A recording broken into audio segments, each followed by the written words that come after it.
देश के सबसे बड़े लोकतांत्रिक बहस के शो देश की बहस में मैं दीपक चौरसिया अपने साथ जुड़े तमाम दर्शकों का, अपने साथ जुड़ने वाले पैनलिस्ट का, अपने साथ पब्लिक के मंच में जुड़ने वाले साथियों का वंदन करता हूं, अभिनंदन करता हूं, नमस्कार करता हूं।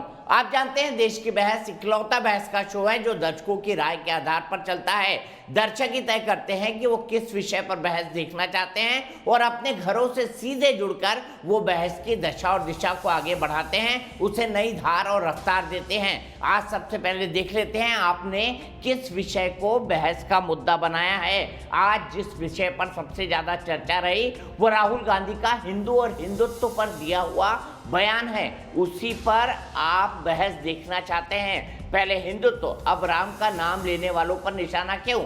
एक तरफ राहुल गांधी ने कहा हिंदू और हिंदुत्व दोनों अलग अलग हैं, दूसरी तरफ राशिद अल्वी जो कि कांग्रेस के एक बड़े नेता हैं, उन्होंने जय श्री राम कहने वालों की तुलना कालनेमी राक्षस से कर डाली। क्या ये दोनों बयान उचित हैं? बीजेपी कह रही है कि ये कांग्रेस का संयोग नहीं प्रयोग है, लेकिन क्या कांग्रेस उत्तर प्रदेश के चुनाव से पहले ठीक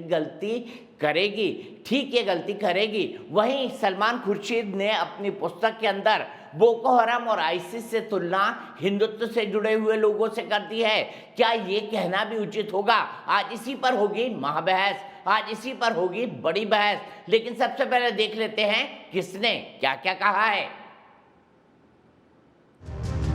आज भी बहुत लोग जय श्री राम का नारा लगाते हैं, वो सब मुनि नहीं, वो विचारधाराओं की लड़ाई अब महासंग्राम में बदल गई है। जी हाँ, हिंदुत्व और हिंदुइज्म को अलग अलग बताकर कांग्रेस नेता राहुल गांधी ने नई बहस छेड़ दी है। उन्होंने निशाना साधते हुए बीजेपी और संघ पर नफरत फैलाने का आरोप भी लगाया। हम कहते हैं कि हिंदू धर्म में और हिंदुत्व में फर्क है। बीजेपी आरएसएस ने नफरत फैला दिया है और कांग्रेस की विचारधारा जो जोड़ने की, भाईचारे की, प्यार की विचारधारा है, उसको बीजेपी की नफरत भरी विचारधारा ने ओवरशैडो कर दिया है। बीजेपी ने राहुल गांधी पर जमकर पलटवार किया। ये बहुत सोच समझकर तुष्टीकरण की राजनीति को आगे बढ़ाने की नीति है और कोई आज से नहीं हो रहा है, ये विगत 70 वर्षों से। कांग्रेस नेता राशिद अल्वी ने भी विवादित बयान देते हुए राम का नारा लगाने वालों को राक्षस बता डाला कि आज भी बहुत लोग जय श्री राम का नारा लगाते हैं, वो सब मुनि नहीं, वो निश्चल है, होशियार रहने की जरूरत है। हालांकि बाद में सफाई भी दी। भारतीय जनता पार्टी की तो आदत है कि वो एक एक लफ्ज निकाल के उसको एक्सप्लॉइट करते। इस बीच कांग्रेस नेता सलमान खुर्शीद के हिंदुत्व की तुलना आईसिस और बोको हराम से करने पर उनके खिलाफ अयोध्या में भी शिकायत दर्ज हो गई है, जबकि बीजेपी ने उनके बुक को बैन करने की मांग तेज कर दी है। क्या हम लोगों को सॉफ्ट टारगेट समझ लिया है क्या? और इसलिए हमने तय किया हम एग्जामिन कराएंगे और किताब बैन कर देंगे। देश की बहस में चर्चा है कि आखिर राम और हिंदुत्व पर सियासी संग्राम इतना भयंकर क्यों हो रहा है।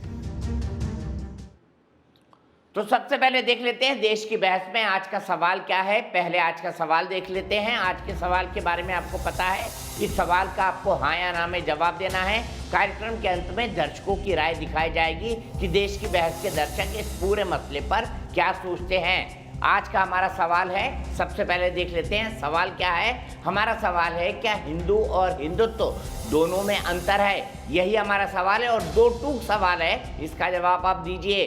क्योंकि हिंदू और हिंदुत्व को अलग करना क्या उचित है? यस और नो में इसका जवाब आप दे सकते हैं। आप हमारी वेबसाइट पर जा सकते हैं, आप हमारे मोबाइल ऐप पर जा सकते हैं, आप हमारे ट्विटर हैंडल पर जा सकते हैं, आप हमारे फेसबुक पेज पर जा सकते हैं। साथ ही साथ आप जो है हमें एक व्हाट्सएप भी बनाकर भेज सकते हैं 9711002266 पर, अगर आप कार्यक्रम के दौरान शो के अंदर शामिल होना चाहते हैं, क्योंकि पब्लिक के मंच में हम अपने दर्शकों को जोड़ते हैं। तो मैं सबसे पहले आपको ये बता दूं, पब्लिक के मंच में आप कौन कौन से दर्शक जुड़ेंगे।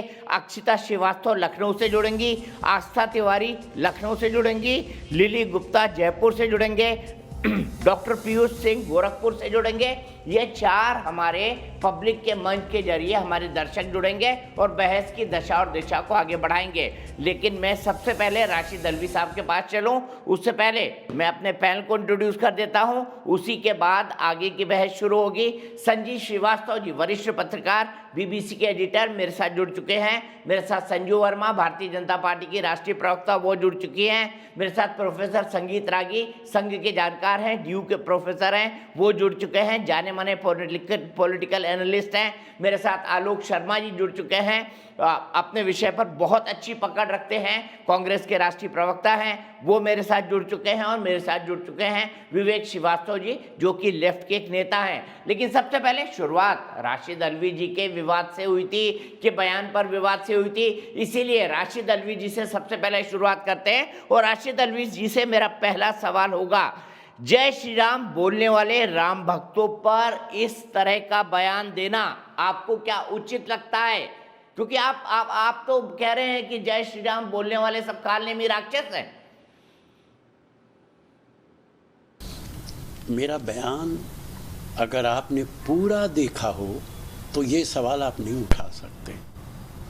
मैंने कहा है कि हर वो आदमी जो जय श्री राम का नारा लगाता है वो मुनि नहीं होता है। रामायण में आया है, मुनि नहीं ये निश्चर घोड़ा।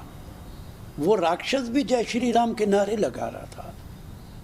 गरीब आदमी से ज़बरदस्ती ये कहलाना कि तुम जय श्री राम बोलो, क्या जय श्री राम का नारा इसलिए लगाया जाएगा? ये तो राम की बेइज्जती है। राम एक आस्था का नाम है। राम राजनीति करने का नाम नहीं है कि जय श्री राम बोल के आप राजनीति करें। मैंने तो ये भी कहा है कि राम राज्य भारत के अंदर होना चाहिए और राम राज्य में नफरत की कोई जगह नहीं है। वो लोग जो नफरत फैलाते हैं उनकी राम राज्य में कोई गुंजाइश नहीं है। एक ही घाट पे बकरी और शेर पानी पीते थे, ये था राम राज्य। इसलिए जो कुछ मैंने भाषण दिया है वो, और वहाँ पे सैकड़ों संत बैठे हुए थे जहाँ मैंने भाषण दिया, उन्होंने मुझे आशीर्वाद दिया मेरे भाषण के बाद, मेरे साथ फोटो खिंचवाए। तो मेरी बात को मोड़ तरोड़ के पेश करना मुनासिब नहीं। लेकिन राशिद अल्वी जी, मैंने आपकी बात मानी, आपके तर्क भी मान लिए, लेकिन सबसे पहले मुझे आप ये बताइए कि क्या इस तरह की तुलना क्या वाजिब थी? क्योंकि आपकी बात का आप जानते हैं बयानों में जो मूल मुद्दा होता है वो उठा लिया जाता है, इसीलिए लोग आपको कह रहे हैं कि ये तो जनाब तुष्टीकरण की राजनीति है। आप तुष्टीकरण करना चाहते हैं अल्पसंख्यक समुदाय का, मुसलमानों का, इसलिए आपने ये बयान दे दिया। क्या ये कहना कि जय श्री राम का गलत इस्तेमाल ना हो, क्या ये कहना कि जय श्री राम के नाम पे राजनीति नहीं होनी चाहिए, क्या ये तुष्टीकरण है? तुष्टीकरण की परिभाषा क्या है? ये सवाल ही गलत है कि जय श्री राम का नाम लगाया तो तुष्टीकरण हो रहा। ये सवाल ही गलत है आपका। अच्छा राशिद अल्वी जी, मुझे बताइए कि ये संयोग है या प्रयोग कि आपने आज कहा श्री राम का नाम लेने वाले काल नेमी राक्षस भी थे, दूसरी तरफ आज राहुल गांधी कहते हैं कि हिंदू और हिंदुत्व तो दोनों अलग अलग हैं। क्या आप राहुल गांधी की इस बात को मानते हैं? और क्या आप मानते हैं कि ये दोनों बयान एक साथ निकलना और सलमान खुर्शीद का किताब आ जाना, क्या ये सिर्फ एक संयोग ही है?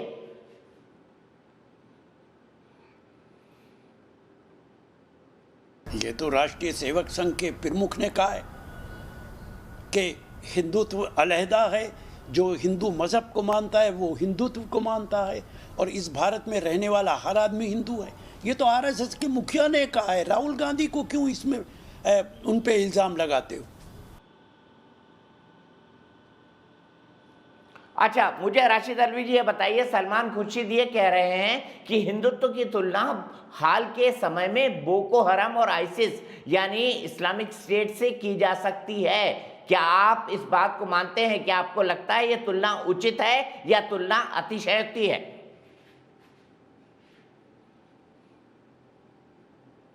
देखिए, सलमान भाई की किताब को मैंने नहीं पढ़ा है, लेकिन मेरा मानना है कि कोई भी मज़हब आतंक नहीं सिखाता है, ना हिंदू मज़हब ना इस्लाम मज़हब। लेकिन इस देश में तो बहुत सारे लोग इस्लामिक आतंकवाद नाम इस्तेमाल करते हैं, उस पर कोई एतराज़ क्यों नहीं करता?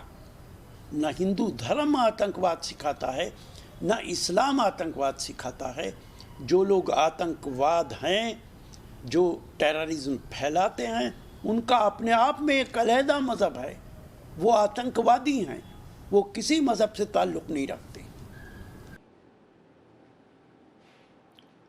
चलिए ठीक है, राशिद अलवी जी मुझे ये बताइए कि क्या ये जो बयान आ रहे हैं कि हिंदू और हिंदुत्व अलग अलग है, हिंदुत्व की तुलना आईसिस और बोको हराम से की जा रही है, क्या ये महज संयोग है या फिर जानबूझकर उत्तर प्रदेश चुनाव से पहले कांग्रेस की रणनीति का हिस्सा है? ये कहना बिल्कुल गलत है।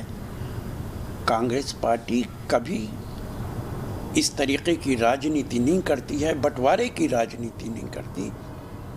हम जोड़ने की राजनीति करते हैं, हिंदू मुसलमान के भाईचारे की राजनीति करते हैं। ये तो भारतीय जनता पार्टी के नेता हैं कि वो बयानात में से काट छांट करके इस तरीके के अल्फाज को चुन लेते हैं जिससे देश के अंदर नफरत पैदा हो।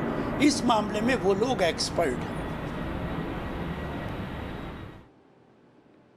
ठीक है, बहुत बहुत शुक्रिया राशिद अलवी जी, आप हमसे जुड़े, आपने हमसे बात की, अपने बयानों के ऊपर आपने कहा कि आपके बयानों का जो मतलब निकाला जा रहा है वो गलत है। मैं सीधे से जल्दी से अपने पैनल डिस्कशन की तरफ जाता हूं। संजीव श्रीवास्तव जी वरिष्ठ पत्रकार मेरे साथ जुड़े हुए हैं, संजू वर्मा जी भारतीय जनता पार्टी की राष्ट्रीय प्रवक्ता मेरे साथ जुड़ी हुई हैं, प्रोफेसर संगीत रागी ड्यू के प्रोफेसर मेरे साथ जुड़े हुए हैं, आलोक शर्मा जी कांग्रेस के राष्ट्रीय प्रवक्ता मेरे साथ जुड़े हुए हैं, और विवेक श्रीवास्तव जी लेफ्ट के नेता मेरे साथ जुड़े हुए हैं। पंडित आलोक शर्मा जी, मैं सबसे पहले आपके पास आना चाहूंगा और मेरा दो टूक सवाल है, क्या हिंदू और हिंदुत्व तो दोनों अलग अलग हैं?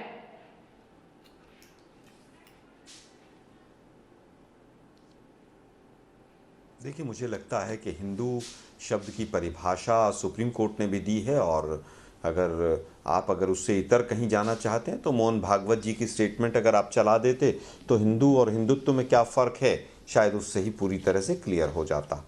उन्होंने तो स्वयं कहा था सिंधु नदी के पार, ऐसा बिल्कुल मुझे वो बयान उनका याद आ रहा है कि जो भी हैं, हिंदू हैं, मुस्लिम हैं, सिख हैं, ईसाई हैं, वो सब हिंदू हैं। तो मुझे लगता है हिंदुत्व और हिंदू शब्द क्योंकि दोनों अलग हैं, हिंदुत्व एक समास है जिसके अंदर पहले शब्द पर ज़्यादा जोर दिया जाता है, और हिंदू जो है वो वे ऑफ लिविंग है, लाइफ है। तो मुझे लगता है दोनों शब्द अलग हैं, तो स्वाभाविक है कि दोनों अलग अलग हैं। अगर मैं गलत हूं तो मोहन भागवत जी भी गलत हैं।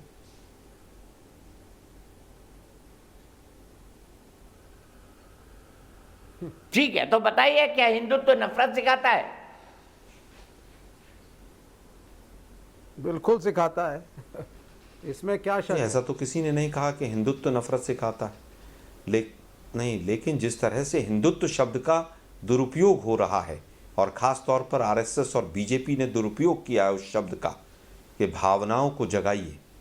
देश के प्रधानमंत्री जब शमशान और कब्रिस्तान के नाम पर वोट मांगते हैं तो स्वाभाविक है कि उसके अंदर कहीं ना कहीं वो कट्टरता का पुट बीजेपी ने डाला है, और कट्टरता का पुट डालकर उसको जिस तरह से तमाम बाकी सभी नाकामियों को छुपाने के लिए उपयोग किया गया है, आप देख लीजिए। क्या ऐसा नहीं हुआ है दीपक भाई? जय श्री राम के नारे के ऊपर आए दिन एक ट्वीट आ जाता है, क्या नहीं आता है? क्या यही हिंदुत्व है? क्या हिंदू धर्म यही सिखाता है? क्या सनातन धर्म यही सिखाता है कि आपस में नफरत फैलाई जाए? क्या सनातन धर्म यही फैलाता है? अगर हमारे देश में रूल ऑफ लॉ है तो ये तमाम चीज़ें फिर बीच में क्यों आ जाती हैं? ये इसलिए आती हैं कि 140 करोड़ लोगों का देश है, आबादी का देश है। आप बड़े बड़े वायदे कर आए, आपसे एक भी पूरा नहीं हो रहा है। आपने तमाम अर्थव्यवस्था के और समाज नीति के और विदेश नीति के गलत कदम उठाए जिसको देश भुगत रहा है। उसको ढकने के लिए सबसे अच्छा चाशनी यही है। आपकी जो इमारत है, ठीक है, उसमें सुन ईंटें लेते हैं, जवाब जातिवाद सुन की लेते हैं हैं संजू और वर्मा मसाला जी से। धर्म का है। आलोक और जी जो जवाब प्लास्टर सुन लेते हैं करते हैं संजू मोदी वर्मा जी, जी वो से। केवल भाषण संजू का वर्मा है, जी जवाब इसके दीजिए अलावा मुझे, कुछ नहीं है। क्या भारतीय जनता पार्टी और आरएसएस से जुड़े लोगों ने हिंदुत्व को कट्टरपंथी कर दिया है, लोगों के खिलाफ कर दिया है? दीपक जी, पहली बात तो ये, जब कांग्रेस के कोई भी प्रवक्ता या नेता आकर सनातन धर्म पर भाषण देते हैं तो ये बहुत ही दुर्भाग्यपूर्ण भी है और हास्यास्पद भी है, क्योंकि कांग्रेस के पास कोई नैतिकता नहीं बची है सनातन धर्म पर लोगों को भाषण दे। आपको याद दिला दूं दीपक जी कि 2007 में राहुल गांधी, इन्हीं की कांग्रेस पार्टी ने सुप्रीम कोर्ट में याचिका दायर की थी कि प्रभु राम तो कभी थे ही नहीं, प्रभु राम के अस्तित्व पर प्रश्न चिन्ह खड़ा करने वाली कौन सी पार्टी थी? कांग्रेस पार्टी थी। फिर 2009 में और 2010 में विकीलीक्स के कुछ चैट सामने आए और उसमें उभर कर आया कि राहुल गांधी ने अमेरिकी राजदूत उस वक्त के टिमोथी रोमर को कहा, भारत में सबसे बड़ा खतरा वामपंथियों से या आतंकवादियों से नहीं है, भारत में सबसे बड़ा खतरा उन लोगों से है जो हिंदुत्व और हिंदुइज्म में विश्वास रखते हैं। 2013 में जयपुर में एक शिविर पर इससे आपको सुशील लाइसेंस कुमार मिल गया क्या शिंदे, दंगे करवाने का? एक मिनट, इससे मैं बीजेपी और मैं आरएसएस को टोकी लाइसेंस मिल गया दीपक क्या जी, ये गलत है कि लड़ाई मैंने झगड़ा किसी को करवाएं बीच में आप नहीं टोका। हिंदुत्व के नाम पर? ये बदतमीज इंसान को बोलिए जरा चुप आप हो जाए, मुद्दे पे मैंने आइए बीच ना। में टोका टिप्पणी नहीं की। आप दीपक जी, या तो आप इनको मुद्दे बुलवा पे नहीं लीजिए आ या रही तो हैं, मुझे गोल गोल बोलने दीजिए। बातों से नहीं होता। हिंदुत्व आज ये एक बुरा बदतमीज शब्द बन इंसान चुका को है बोलिए, जरा और चुप हो हिंदुत्व जाए। को एक बुरा शब्द ठीक है, आपकी बोल पार्टी लीजिए। ने बनाया दीपक जी, है। हिंदुत्व को दीपक एक जी, बुरा मैं शब्द डिबेट नहीं आरएसएस ने करूंगी बनाया है। क्योंकि मेरे वक्त आप हिंदुत्व हमेशा- के नाम पे आप ठीक है। मुसलमानों अच्छा को विवेक जी सुन लीजिए उनकी बात हिंदुत्व के नाम पे प्लीज। आप मेरे लिए मॉब आपके लिंचिंग करते हैं। मेरे पास आपके लिए भी सवाल है विवेक श्रीवास्तव जी, सुन लीजिए संजू वर्मा की बात प्लीज। मेरे पास आपके लिए भी सवाल है संजू वर्मा जी, कंक्लूड करिए। जी दीपक जी, मेरे को इतनी जल्दी कंक्लूड करने को मत बोलिए, मुझे 1 मिनट और लगेगा। आपने कांग्रेस के प्रवक्ता को पूरे 4 मिनट दिए, मैं वैसे भी आपके शो में अभी 2 मिनट में मुझे जाना होगा क्योंकि मेरा दूसरी जगह 9 बजे मुझे हिस्सा लेना है बहस में। मैं सिर्फ ये कहना चाहती हूँ, 2013 में भी आप देखिए सुशील कुमार शिंदे ने ये कॉइन किया term Hindu terror, Hindutva terror. 2019 में लोकसभा चुनाव के पहले आपको याद होगा शशि थरूर ने क्या कहा था, यदि दोबारा नरेंद्र मोदी जीत कर आए, India will become Hindu Pakistan and Hindu Taliban.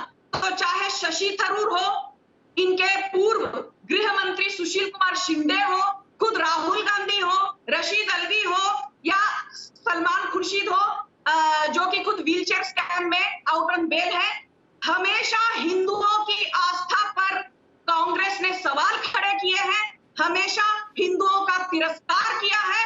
अरे आप तो एक चुनाव नहीं जीत पाए और आप हमें कहते हैं कि हम जय श्री राम का दुरुपयोग करते हैं चुनावों के लिए।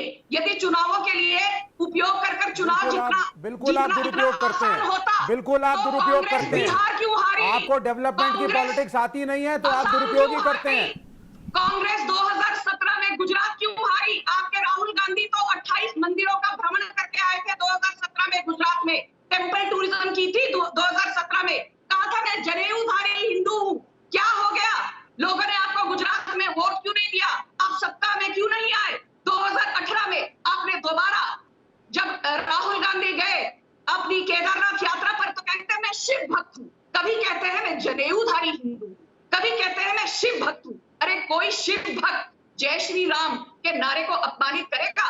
और रशीद अलवी के लिए मेरा एक ही मैसेज है दीपक जी, ठीक है, इन्होंने मैं यहीं पर आपको रोकता हूं संजू वर्मा जी। मेरी एक दर्शक आस्था तिवारी मेरे साथ लखनऊ से जुड़ गई हैं, मैं पहले उनकी राय लूंगा फिर विवेक श्रीवास्तव के बाद जाऊंगा। आस्था क्या कहेंगी जो बयान आए हैं कांग्रेस के नेताओं के उस पर? जिस तरह के बयान आए हैं उससे तो ये पता चलता है कि जो राजनीति का तरीका बहुत पुराना हो चुका था, जो असल में अब नहीं होना चाहिए, वही आउटडेटेड तरीका अभी भी अपनाया जा रहा है। पता नहीं नए-नए टर्म्स लाके, नए-नए प्रोपेगेंडास लाके ये बात फैलाने की कोशिश की जा रही है कि हिंदू धर्म कहीं से टेरर से जुड़ा हुआ है, जबकि आज तक ऐसा कोई इंसिडेंस नहीं हुआ है, ऐसी कोई आइडियोलॉजी हिंदूज़ के सामने नहीं आई है, जिसमें ये बताया जा सके कि हिंदू किसी भी तरह से टेरर या टेरर के करीब भी किसी चीज़ को फैलाना चाहते हैं, उसको उसका समर्थन करते हैं, ऐसा कभी नहीं हुआ है। पर ये एक नई तरह की प्रोपेगेंडा थ्योरी है, उन्हें लगता है कि बार-बार इस बात को दोहराया जाएगा तो कहीं न कहीं ये लोग सच मानने लगेंगे, पर वो भूल जाते हैं सोशल मीडिया का दौर है, अब ऐसा नहीं होगा। लोग सच देख पाते हैं, समझ पाते हैं, सुन सकते हैं, तो अब ये प्रोपेगेंडा थ्योरी काम नहीं करेगी।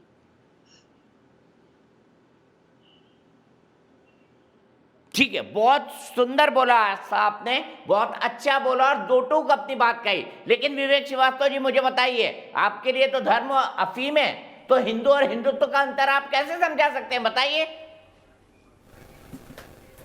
नहीं, देखिए ऐसा है, हम धर्म को माने या ना माने, लेकिन अगर एक पार्टी, एक संगठन आरएसएस जैसा एक पर्टिकुलर धर्म को लेकर के मेजॉरिटी व्याख्या भी नहीं कर सकते दंगे फैलाने की कोशिश अगर आप नहीं मानते तो व्याख्या नहीं कर सकते, क्योंकि आपको इस 70 साल से नहीं, आप सुने सर, नहीं, बिल्कुल व्याख्या करेंगे सर, हम व्याख्या कर देते हैं। धर्म कोई बुरा नहीं है, धर्म का मिसयूज बुरा है। हिंदू धर्म पे किसी ने प्रश्न चिन्ह नहीं उठाया, ना सलमान खुर्शीद ने, ना राशिद अल्वी ने।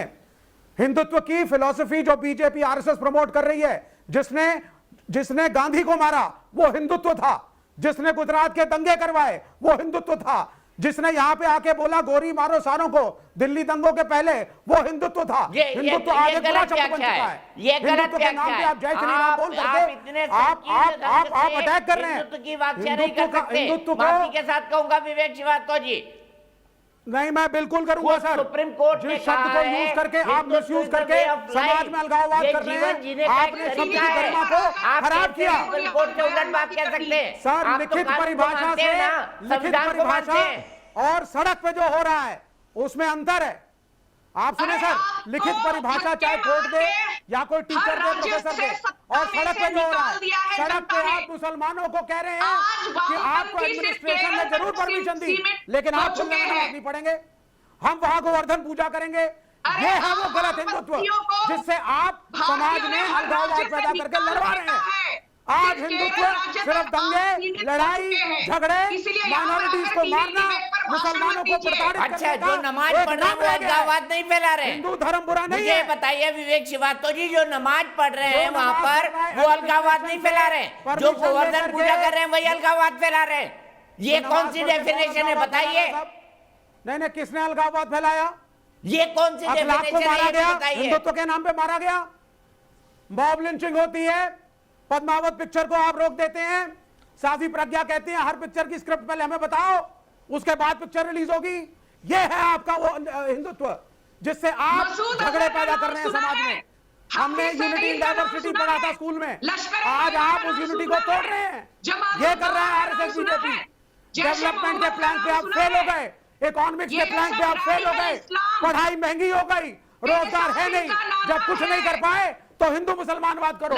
हिंदुत्व को एक बुरा नाम आपने बनाया है, बीजेपी वालों ने। इस शब्द की गरिमा आपने खत्म कर दी। देखिए, ये दोनों बयान किसी बीजेपी के नेता ने नहीं दिए हैं। ये तीनों बयान सलमान खुर्शीद, राशिद अल्वी, राहुल गांधी, ये कोई बीजेपी के नेता नहीं है।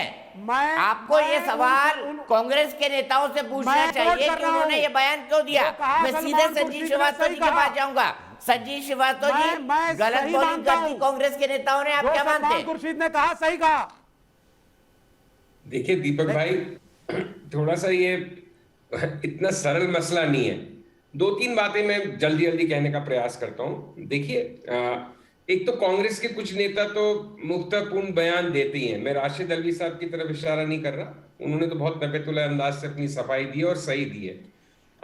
लेकिन अगर सलमान खुर्शीद का यह बयान सही है तो मतलब कांग्रेस के लिए घातक है और उनकी राजनीतिक अपरिपक्वता दर्शाता है। कोई भी इरफान हबीब वगैरह पुराने लेफ्टिस्ट हिस्टोरियंस जब आरएसएस की तुलना टेररिस्ट ऑर्गेनाइजेशन से कहते हैं तो मैं उस पर हमेशा आपत्ति करता हूं कि कोई तुलना नहीं हो सकती। लेकिन उसके साथ साथ ये भी तय है, कम से कम मैं तो 60 बरस पार कर चुका हूं, और जो थोड़े समय बाद लोगों को ये बातें ध्यान भी नहीं रहेंगी, शाहबानों के रिस्पांस में राम मंदिर का मूवमेंट चला 80s के अंदर, मिड 80s में। उससे पहले सबके मुंह पे हम लोग एक दूसरे को ग्रीट करते थे जय सिया राम या जय राम जी की। जय श्री राम अयोध्या मूवमेंट से निकला हुआ नारा है। उसी तरह से हिंदुत्व जो टर्म है ये अडवाणी जी ने कॉइन किए 80s में, हो सकता है उससे पहले सावरकर जी या किसी और ने, लेकिन आम प्रचलन में ये मिड 80s से दोनों शब्द आए हैं। मुझे दोनों शब्दों से कोई एतराज नहीं है, लेकिन ये हकीकत है कि इन जिस तरह से कुछ लोग इनका प्रयोग करते हैं उसमें एक आक्रामकता है, क्योंकि वो एक राजनीति का हिस्सा बन गए हिंदुत्व और जय श्री राम। जिस तरह से दूसरी भी कई मुद्दे हैं, तो हिंदुइज्म और हिंदुत्व को एक मानना जो आपकी बहस का एक बड़ा सवाल है, तो वो दोनों अलग चीजें, क्योंकि हिंदुइज्म एक वे ऑफ लाइफ है, धर्म है। हिंदुत्व में राजनीति का भी पुट है और उसको सही गलत समझने वाले अपने अपने ढंग से तर्क देंगे। उसी तरह से जय श्री राम में भी वो बात नहीं है, वो कोमलता और वो एक आत्मा से वैसा स्वर नहीं है जय सिया राम या जय राम जी की, क्योंकि ये एक राजनीतिक आंदोलन से निकला हुआ नारा है। तो ये बातें सही हैं, जो मैं तो कम से कम राहुल गांधी की इस बात से इत्तेफाक रखता हूं कि हिंदुइज्म और हिंदुत्व में फर्क है। अब ये बोलना इस समय पे बीजेपी की राजनीति को ज्यादा सूट करेगा, मेरे ख्याल से बीजेपी की राजनीति को सूट करेगा ये, क्योंकि फिर एक बार यूपी चुनाव से पहले इस मुद्दे पर पोलराइजेशन हो सकता है या कुछ लोग करने की कोशिश कर सकते हैं। तो उसका नतीजा क्या निकलेगा वो एक अलग बात है, लेकिन डेफिनेटली ये दोनों टर्म्स अलग हैं, इनके मतलब अर्थ अलग निकाले गए हैं हाल के वर्षों में। हिंदुइज्म दरअसल सनातन परंपरा, जो मुझे बीजेपी के लोगों से एक बहुत सख्त एतराज है कि अगर आप उनसे सहमत नहीं हो तो आप हिंदू नहीं हो, आप सनातन धर्म की बात करने के अधिकारी नहीं हो। प्लीज इस तरह की एक छत्र ठेकेदारी का नहीं लीजिए, क्योंकि दूसरी तरफ भी बड़ी संख्या में हिंदुओं के वोट पड़ते हैं, ऐसा नहीं कि, और हर मोर्चे पे हम आपसे असहमत भी हो, बट ये जो बात आ जाती है ना कि आइदर माई वे और हाईवे, अगर आप हमारे साथ सहमत नहीं है तो मैं सीधे संगीत रागी जी के पास चलता हूँ, उसके बाद संजू वर्मा जी के पास जाऊंगा। संगीत रागी जी, क्या हिंदू और हिंदुत्व अलग अलग है? दीपक जी, मुझे दूसरी डिबेट के लिए जाना है, या तो मैं अपनी बात कह लूं या फिर आप मेरे को इजाजत दीजिए। यही सवाल संजू वर्मा जी आपसे। ठीक है, संजीव श्रीवास्तव जी ने कुछ बहुत अहम मुद्दे रखे। मैं ये कहना चाहती हूँ, क्योंकि उन्होंने साफ शब्दों में कहा कि बीजेपी हिंदुत्व या सनातन धर्म का ठेकेदार नहीं है। बिल्कुल सही कहा, पर ठेकेदार कौन है? शशि थरूर जैसे लोग जो कहते हैं कि यदि मोदी वापस आ गए तो भारत हिंदू पाकिस्तान बन जाएगा। ठेकेदार कौन है? सुशील शिंदे, जिसने 26/11 के बाद कहा ठेकेदार होना जरूरी है क्या? जरूरी है कोई पार्टी किसी धर्म की ठेकेदार हो? सलमान खुर्शीद, क्या जरूरी है कि धर्म की ठेकेदारी करें? आस्था पर सवाल उठाए। ये कोई जरूरी नहीं है कि कोई भी पार्टी धर्म की ठेकेदार बने, और किसी पार्टी को धर्म का ठेकेदार बनना भी नहीं चाहिए। ठेकेदार कौन है? राहुल गांधी, जिसने सुप्रीम कोर्ट में याचिका दर्ज की। किसी को ठेकेदार बनने का अधिकार नहीं है, आपको सबसे ज्यादा नहीं है, तो इसीलिए और ये शुरुआत बीजेपी ने करी है। बीजेपी बनना नहीं चाहती, पर कांग्रेस को नैतिकता, इस बात पर अपनी नैतिकता दिखाने का कोई हक नहीं है। आपके पास कोई इलेक्शन का मुद्दा है ही नहीं। Moral high ground left. Deepak ji, जो पार्टी राम की आस्था पर प्रश्न चिन्ह खड़ा करे, दीपक जी, उसके नेता जब यहाँ पर आपके पास इलेक्शन का कोई मुद्दा नहीं है, इसको छोड़ करके इसीलिए धर्म की ठेकेदारी आपकी पार्टी करती है। इसके अलावा कोई क्रिएटिव ग्रोथ आपकी तरफ से। मैं आप दोनों को रोकूंगा, सीधे आलोक शर्मा जी के पास चलूंगा। आलोक शर्मा जी, आपको भी लगता है हिंदू और हिंदुत्व अलग अलग है? बताइए। लेकर के बार बार आप आते हैं, टीवी डिबेट पर आकर सिर्फ चिल्लाते हो। चुनाव जीतना सीखो, एक वोट मिलता नहीं है। देखिए, मैं सबसे पहले तो शेयर बनने की कोशिश करते हैं। देखिए, मैं सबसे पहले तो बीजेपी की प्रवक्ता महोदय का धन्यवाद करूंगा कि संजीव भाई जैसे वरिष्ठ पत्रकार को उन्होंने एंटी हिंदू नहीं कहा, देशद्रोही नहीं कहा, उसके लिए बिल्कुल हाथ जोड़कर धन्यवाद करना चाहूँगा मैं। और संजीव भाई को नमस्कार करना चाहूँगा। बहुत दिन के बाद आज वापस उनका हंसता हुआ चेहरा नज़र आया है और उन्होंने बहुत से तथ्यों को बड़े सही शब्दों में, नपे तुले शब्दों में समझाया है, फिर भी शायद बीजेपी की प्रवक्ता नहीं समझ पाई हैं। अब बात आती है कि शो देखा आपने और दर्शकों ने भी देखा होगा किस शब्दावली और एग्रेशन का उपयोग बीजेपी के प्रवक्ता करके गई हैं अभी, और किस तरह से वो हर तरह का, हर आदमी को नैतिकता का पाठ पढ़ा रही हैं। ये हिंदुत्व है कि सबके माथे को फोड़ दो जो आपकी बात नहीं माने उसका सर फोड़ दो, वो माई वे और हाईवे की जो बात अभी आई थी, ये हिंदुत्व है। जय श्री राम का नारा लगाओ और 100-200 लड़के इकट्ठे होकर हुड़दंग मचाओ, ये हिंदुत्व है। और जयराम जी की कहो, ये हिंदुइज्म है। ये हिंदू धर्म का, हमारे सनातन धर्म का आधार है, जिसमें हम पूरे विश्व को अपना परिवार मानते हैं। लेकिन यहाँ तो हम पिछले 7 साल से पता नहीं कितने लोगों को पाकिस्तान भेज चुके। अरे भाई, आप तो संविधान का भी उल्लंघन करते हैं और अपने धर्म का भी उल्लंघन करते हैं। और उसका कारण सीधा सीधा है कि आपको ऐसा करने से कुछ अंधभक्तों का वोट मिलता है। मैं शब्द इस्तेमाल कर रहा हूँ, अंधभक्तों का वोट मिलता है और एक मीडिया के वर्ग को मसाला मिलता है शाम को डिबेट करने का। देखिए, जब हरियाणा और महाराष्ट्र के चुनाव थे, 1 महीना तक भारत पाकिस्तान के बीच के संबंधों को लेकर तमाम शो चले। 2-2 घंटे इमरान खान की गर्लफ्रेंड को टीवी चैनल्स पर दिखाया गया। जब बिहार का चुनाव था तो सुशांत राजपूत का अफीम पूरे देश को चटाया गया। तो जाति और धर्म को किस तरह से परोसा जाता है, बीजेपी की इसमें मास्टरी है। जो लोग आज भी गॉडसे को अपना पूरी तरह से देवता और भगवान मानते हों, वो तो पूरी तरह से देशभक्त हैं, और जो इनसे सवाल पूछ ले वो देशद्रोही है। अगर कहीं पर किसी लाइब्रेरी में जिन्ना की पुरानी फ़ोटो मिल जाए तो वो तो देशद्रोह हो जाएगा, पूरा कांग्रेस भी और तमाम दल जो हैं सब बर्बाद हो जाएंगे। लेकिन इनके बड़े बड़े नेता जसवंत सिंह जी कहते हैं कि उनसे बड़ा कोई देशभक्त नहीं हुआ। आडवाणी जी उनकी मज़ार पर जाकर लोटपोट हो जाएं, माथा टेकें, वो देशभक्ति है। मोदी जी बिना बुलाए पाकिस्तान बिरयानी खाए हैं, वो देशभक्ति है। लेकिन ISI यहाँ पर पठानकोट में जांच करने आए तो वो मास्टर स्ट्रोक है। हम नहीं समझ पा रहे हैं कौन सा नकली हिंदुत्व पनपा दिया है, जिससे हिंदुत्व का ही नुकसान हो रहा है, हिंदुइज्म का ही नुकसान हो रहा है। जिससे आपने कहा कि पंडित आलोक शर्मा, अभी तो मुझे दूसरे कोई प्रवक्ता होते तो कहते कि आपने पंडित क्यों कह दिया इनको। और आज तो अच्छा, मैंने तिलक बाई चांस तिलक नहीं लगाया, मैं तो रोज़ तिलक लगाता हूँ। मेरे तो तिलक पर बीजेपी वालों ने 50 बार टीवी डिबेट्स में डायरेक्टली अटैक किया है। बीजेपी के बड़े बड़े प्रवक्ताओं ने आलोक शर्मा की जगह आलोक खान और तमाम हम चीज़ें हमने सुनी हैं। ये हिंदुइज्म नहीं है, ये हिंदुत्व है जिसको पनपाया गया है। और इसको पनपाया किसने? RSS ने पनपाया है। इसको किसने पनपाया है? मोदी जी ने पनपाया है। ठीक है, लेकिन पंडित जी, हमने आपको कभी नहीं बोला, हमने आपके तिलक पे कभी सवाल नहीं उठाया, और हमको तो बड़ा अच्छा लगता है। मैं अंतिम बात कहना चाहूंगा, हमको एक सुकून देते हैं। लेकिन इसी सवाल को मैं संगीत रागी जी के पास ले जाना चाहता हूँ। संगीत रागी जी, क्या आपको लगता है दीपक जी ऑन एयर बहुत कुछ सुना है, के अंदर एक आक्रामकता है, हिंदुत्व के अंदर एक ऐसी चीज है जो लोगों को एक दूसरे के प्रति नफरत फैलाती है? बताइए।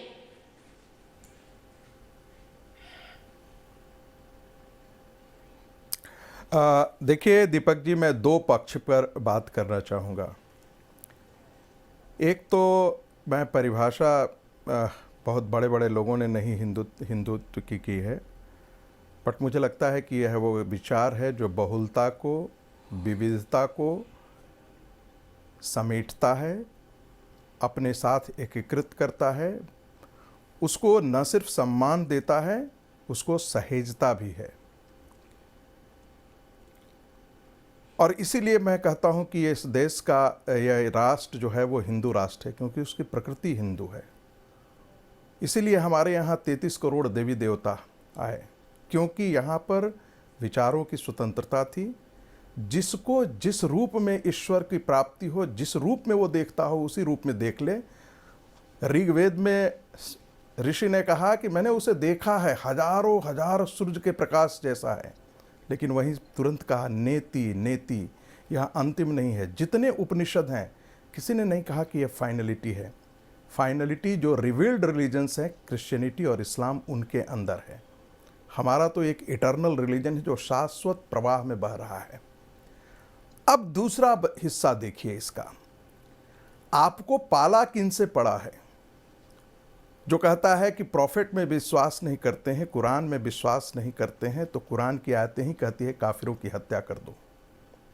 आपको पाला किससे पड़ा है?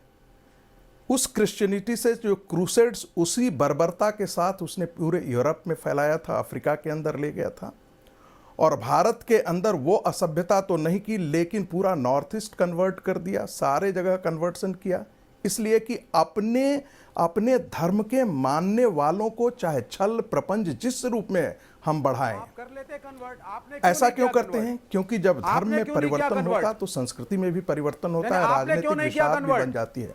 प्लीज प्लीज प्लीज औरों को दावत क्यों नहीं दी? दीपक जी आप हमको बोलने दीजिए। नहीं, हम नहीं बोल पाएंगे। नहीं, आपने क्यों नहीं किया कन्वर्ट? दीपक जी आपने क्यों नहीं एक्सपेंड किया अपने धर्म को? दीपक जी आपने प्लीज इसलिए नहीं किया क्योंकि दलित आपको पसंद थोड़ा नहीं सा थे। दूर रखिए। आपने लोगों को भगाया जो आपके पास आए, जो आपके समाज के लोग थे, आपने उन्हें भी तिरस्कृत किया। जो आपके समाज के दलित थे, आपने उन्हें भी मंदिर में नहीं आने दिया। नॉन एकेडमिक आदमी को थोड़ा बाहर कीजिए। और इस्लाम पे मत करिए। विवेक जी सुन लीजिए ना, नॉन एकेडमिक आपकी परिभाषा से कोई नॉन एकेडमिक एकेडमिक आप बताइए मुझे फिर। संगीत रागी जी कंक्लूड करिए। विवेक श्रीवास्तव जी शांत हो जाइए, शांत हो जाइए, शांत गदाधारी भीम शांत, नहीं इनसे शांत विवेक गदाधारी भीम शांत। लोगों को ब्लेम करते हैं अन्य धर्मों को, ये कर लेते कन्वर्ट। मैं पूछूंगा, बिल्कुल पूछूंगा, आपके हर सवाल पूछूंगा। कंक्लूड करिए, कंक्लूड करिए संगीत रागी जी। जी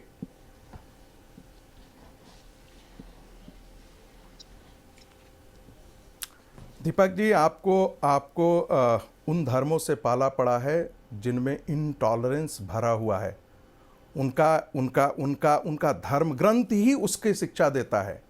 आप देवबंद के मदरसों पर कुरान की जो शिक्षा होती है, ये जितने जो बोको हराम हैं, ये जो ISIS हैं, ये कहाँ से लेते हैं? सोर्स क्या है?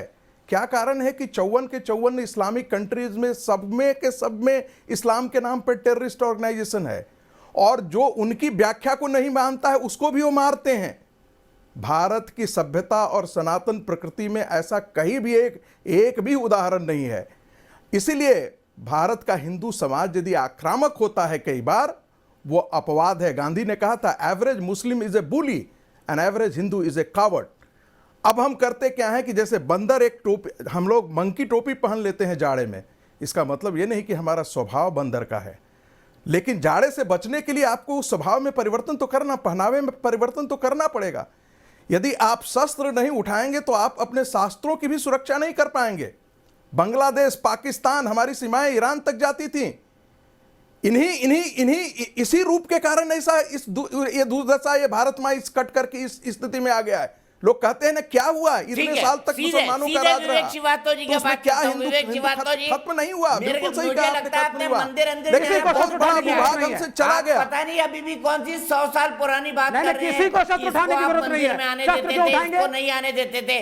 मुझे लगता नहीं दिल्ली में आप कई सालों से मंदिर गए हैं। जी नहीं, आप सुनिए, हम पहले भी इस डिबेट में इस बात को तय कर चुके हैं। ये कन्वर्जन की बात कर रहे थे।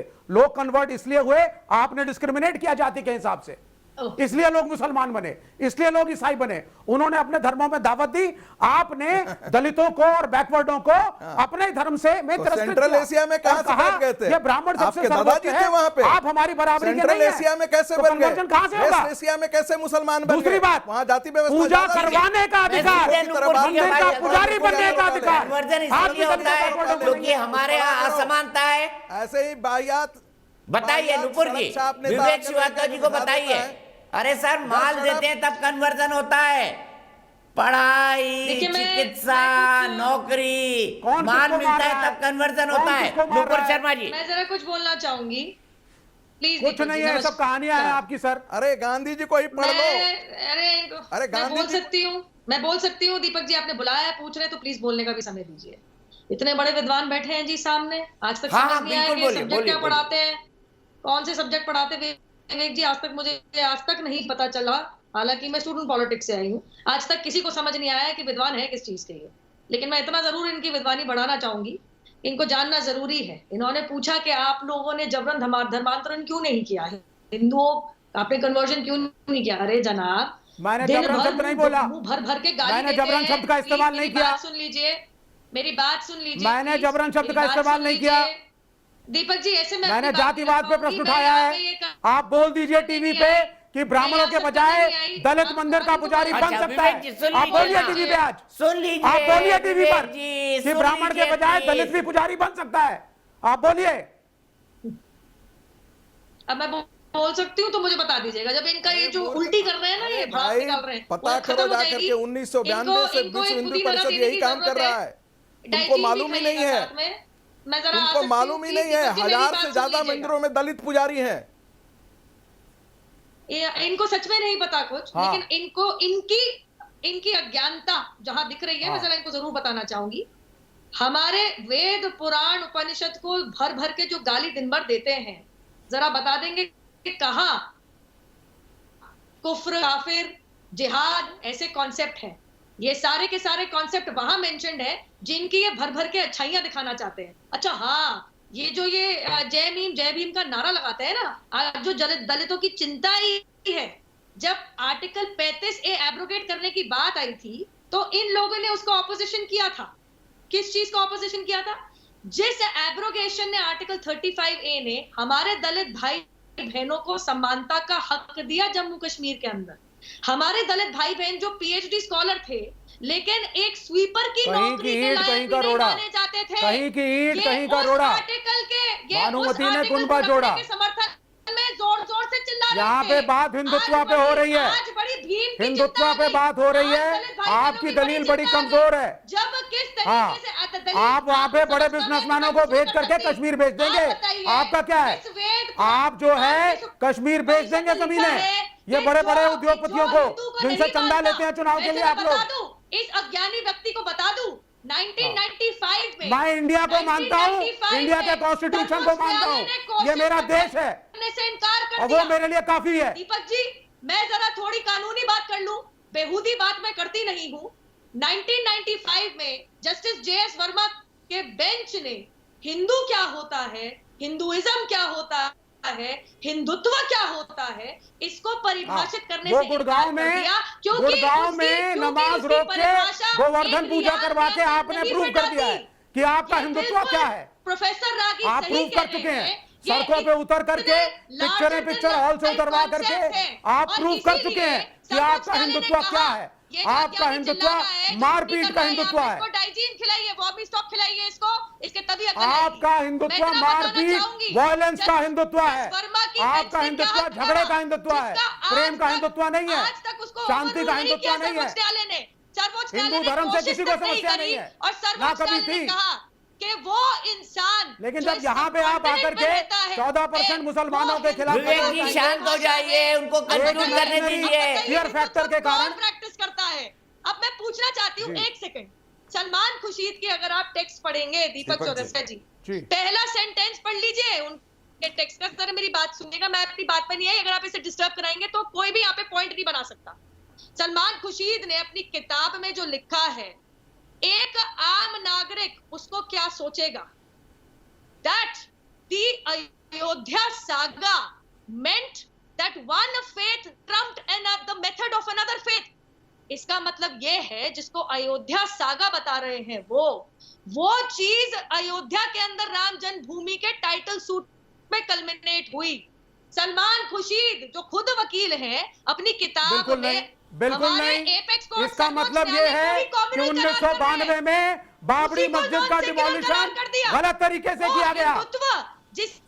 बाबरी मस्जिद का डिमोलिशन आपके हिंदुत्व ने गलत तरीके से किया, जिसकी परिभाषा के आप कोर्ट के थ्रू नहीं गए, आपने मस्जिद तोड़ दी, आपका बस चले, आप पूरे देश में ऐसा करेंगे। इस कंटेक्स्ट में सलमान खुर्शीद ने बोला है, ये यहाँ पे आए हैं बड़बोले, यू आर डाइवर्टिंग। अच्छा, मैं दोनों को रोकूंगा, मुझे एक दर्शक के पास जाना है। अक्षिता अवस्थी लखनऊ से मेरे एक दर्शक जुड़ गए हैं, उनको जोड़ा जाए। थोड़ा सा दोनों पानी पी लीजिए। विवेक श्रीवास्तव जी, आपको एक ठंडे गिलास पानी की बहुत जरूरत है, आप बहुत बीच में बोल रहे हैं। अक्षिता अवस्थी मेरी एक दर्शक लखनऊ से जुड़ गई हैं। अक्षिता, क्या बोलेंगे इस बारे में? हाँ, मैं सिर्फ अपना ये एज अ पब्लिक ओपिनियन रखना चाहती हूँ कि जैसे ही इलेक्शन की ड्यूरेशन कांग्रेस या अदर पार्टीज को ये कैसे याद आ जाता है कि हिंदू या हिंदुइज्म के बारे में हमें बात करनी है या इस मुद्दे को सामने लाना है, इससे पहले ये सब बातें क्यों नहीं आती हैं? या फिर किसी भी पॉलिटिकल पार्टी को या किसी भी पॉलिटिशियन को ये राइट कहाँ से मिल जाता है कि वो हिंदू के बारे में या हिंदुइज्म के बारे में इतनी बड़ी बड़ी बातें बोल दें और इस तरीके से जजमेंटल अपना ओपिनियन दें?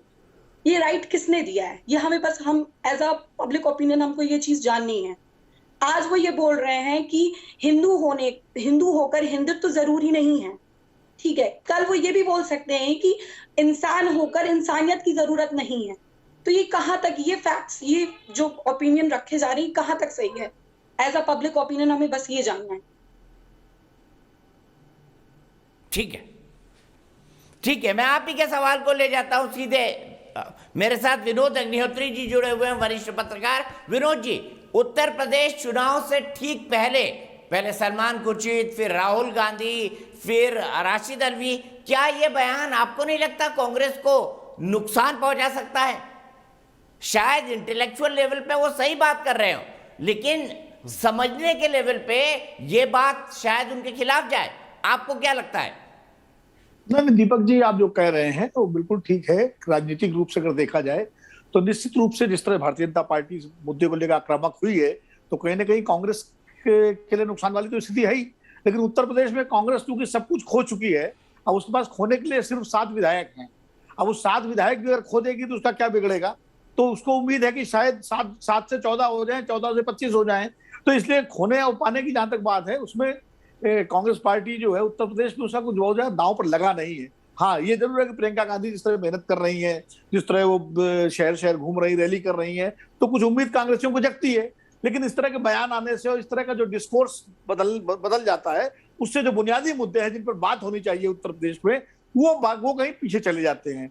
तो मुख्य रूप से मुझे लगता है ये शायद कांग्रेस के लिए भी नुकसानदेह है और भाजपा के लिए भी। भाजपा ठीक है, हिंदुत्व का ध्रुवीकरण कर सकती है, लेकिन उसकी जो उपलब्धियां हैं, जो उसकी सरकार की उपलब्धियां हैं, जो उसने 5 साल में काम किया है, उनको गिनाने के लिए जो समय चाहिए वो इसमें जाया होता है कि कौन हिंदू है असली है, कौन नकली हिंदू है, और कांग्रेस इसमें लग जाती है। मुझे लगता है कि अभी जो आपकी दर्शक एक सवाल कर रही थी कि चुनाव के समय ये सवाल क्यों आता है, तो ये सवाल सिर्फ कांग्रेस से नहीं, कांग्रेस से भी, भारतीय जनता पार्टी से भी, समाजवादी पार्टी से भी, बीएसपी से भी, सबसे पूछा जाना चाहिए कि चुनाव के समय ही ये मुद्दे क्यों उठते हैं। क्यों गुड़गांव में जो है नमाज जो है जो पहले पढ़ी जा रही थी उसको लेकर के पोलराइजेशन होता है? क्यों कंगना रनावत बोल देती है कि भारत की आजादी जो है भीख मिली थी?